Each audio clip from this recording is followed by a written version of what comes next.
Pour entreprendre, il faut faire du réseau, très bien, mais lesquels? Alors, Evelyne Platnik-Cohen est avec nous. Bonjour Evelyne. Bonjour. Fondatrice de Booster Academy pour cette chronique d'experts sur We Do Biz Radio. Alors concrètement, quel réseau choisir pour le business? Alors vous vous rappelez déjà la semaine dernière on avait fait le pitch. Le pitch, on va en avoir besoin pour justement aller dans ces réseaux-là.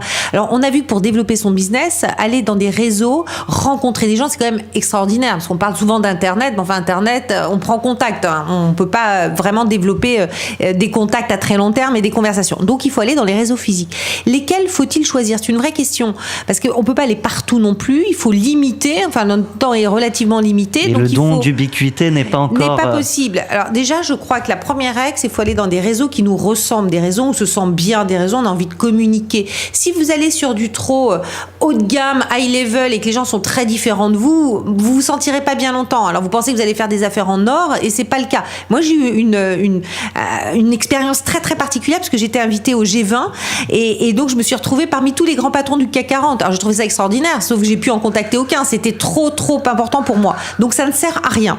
Alors en revanche, quand on va choisir des réseaux, on va quand même choisir des réseaux, on a des clients potentiels. Mais attention, dans un réseau, le plus important, c'est pas tellement les gens que vous allez côtoyer là tout de suite, c'est le réseau de votre réseau.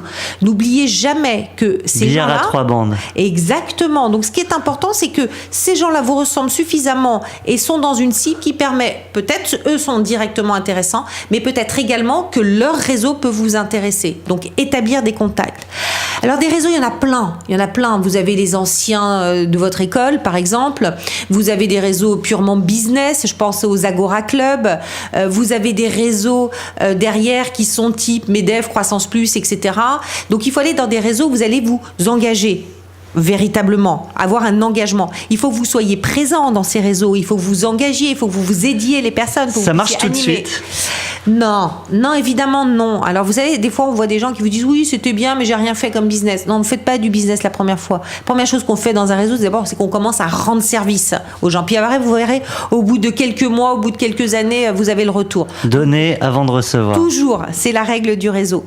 Et donc choisissez le réseau qui vous ressemble, choisissez le réseau où vous allez prendre du plaisir.